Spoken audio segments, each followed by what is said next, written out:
Have you ever noticed how some women walk into a room and something in the air just shifts? They're not always the most beautiful. They're not trying the hardest. They're not performing. And yet, months or even years later, men are still thinking about them, comparing other women to them. Meanwhile, you can give your heart, your time, your best effort, and still feel forgettable. If you've ever felt replaceable in a man's life, this video might sting a little, but it will also set you free. Carl Jung, one of the greatest minds in psychology, discovered something about attraction that most dating advice completely misses. He found there are certain qualities of a woman's psyche that make her unforgettable to a man, not because she's playing games, but because she is psychologically whole. Today, I'm going to break down 7 Jungian secrets that make a woman live rent-free in a man's mind. And the first one, it's the exact opposite of what most women are doing right now. Stay with me. Let me paint you a picture. Rachel does everything right. She's kind, successful, emotionally available. At the beginning, men are obsessed. Constant texting, long calls, intense chemistry. But a few weeks or months in, she feels it. He starts replying slower.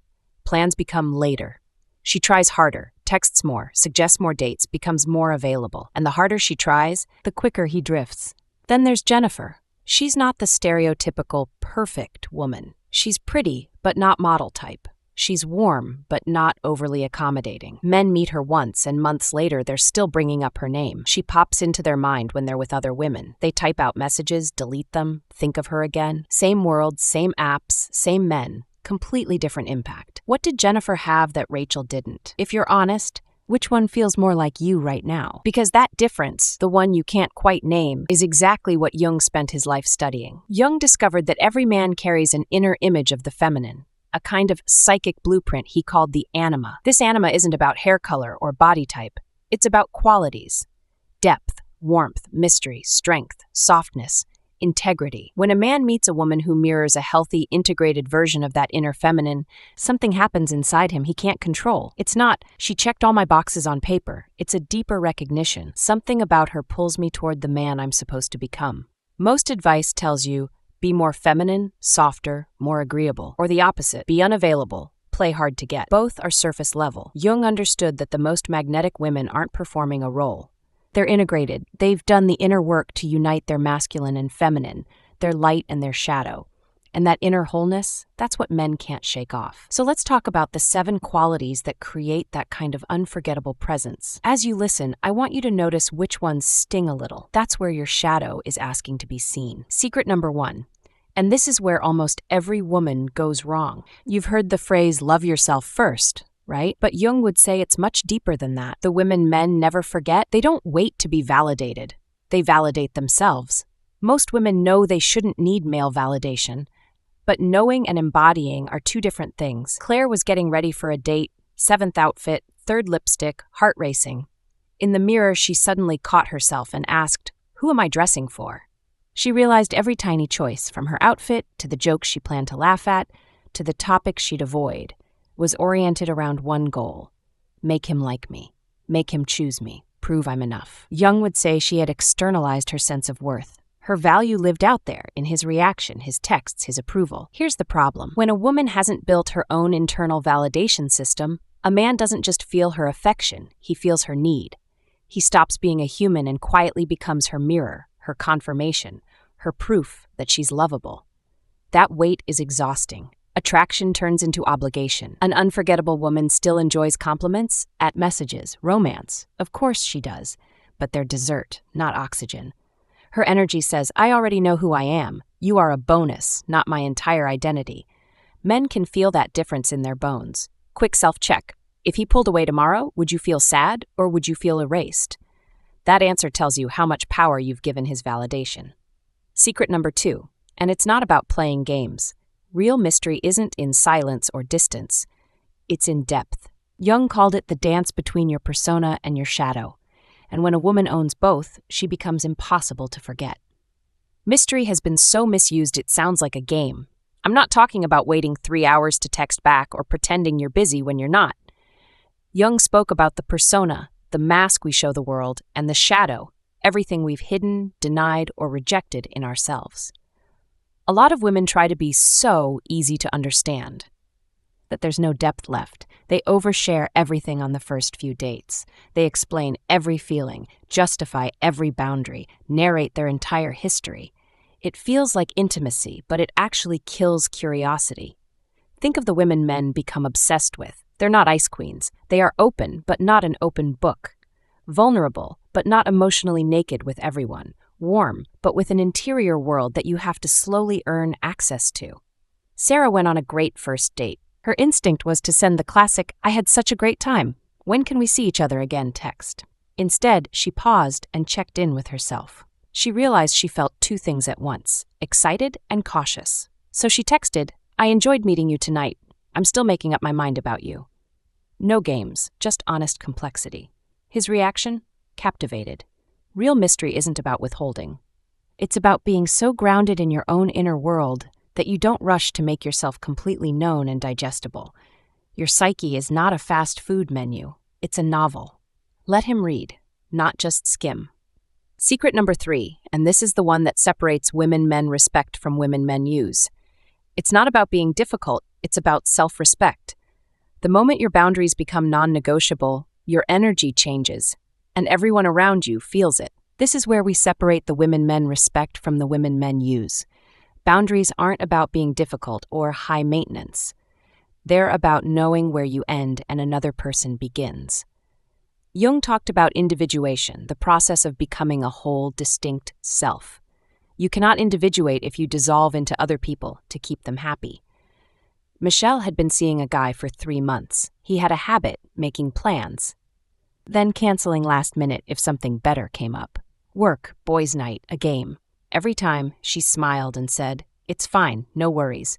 She didn't want to seem needy, but each "it's fine" was teaching him, "My time is cheap. My feelings are flexible. You can rearrange me." The third time he canceled, something shifted. She replied, "I understand you have other priorities. I'm going to make other plans for tomorrow. Going forward, I'll need more reliability if this is going to work for me. No drama, no screaming, just a standard." Suddenly, she wasn't the backup option. She was a woman with a line he could not cross without consequences. A healthy man doesn't secretly want a doormat. He may test your edges, but the woman he can't forget is the one whose no actually means no. Boundaries only work if you're willing to lose people who cannot respect them. And that willingness, that's unforgettable. Secret number 4, this is where most women stop because it gets uncomfortable. Jung called it the shadow, the parts of you you've been told to hide. But here's the truth. When you integrate your darkness instead of denying it, that's when your power becomes magnetic. Now we go a little deeper. Most women were trained to be nice, pleasant, easy, not too intense, not too angry, not too sexual, not too ambitious. Jung called the parts of us we exile the shadow. For many women, the shadow holds the dark feminine, anger, desire, ambition, jealousy, power. Diana spent her whole life being the good girl. Sweet, understanding, endlessly patient. Men liked her, but they didn't fall in love. In therapy, she realized she was terrified of her own anger. As a child, anger meant losing love, so she buried it. The result? She was perfect, but flat. Safe, but forgettable. There was no edge, no fire, no full-spectrum woman. When she started to meet her shadow, everything changed. Her anger began to inform her boundaries instead of leaking out as passive aggression. Her desire informed her aliveness. Her ambition informed her standards. She didn't become cruel. She became real. An unforgettable woman isn't all light, all softness. She can be soft and sharp, nurturing and unapologetic, gentle and terrifyingly clear. Jung would say she's not identified with one part of herself. She's integrated, and that paradox is magnetic. Because somewhere deep down, men know a woman who can hold her own shadow can hold theirs too.